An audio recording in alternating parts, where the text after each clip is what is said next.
Hey, Python pioneers! It's AI and DS with AI, and today we're diving into the world of NumPy. First off, what is NumPy? NumPy is a powerful Python library for numerical computing that excels at handling large datasets and performing complex mathematical operations with ease. Now, the advantages of NumPy.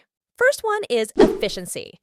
NumPy provides fast and efficient array operations, making it ideal for handling large datasets and performing complex computations. Next, broadcasting.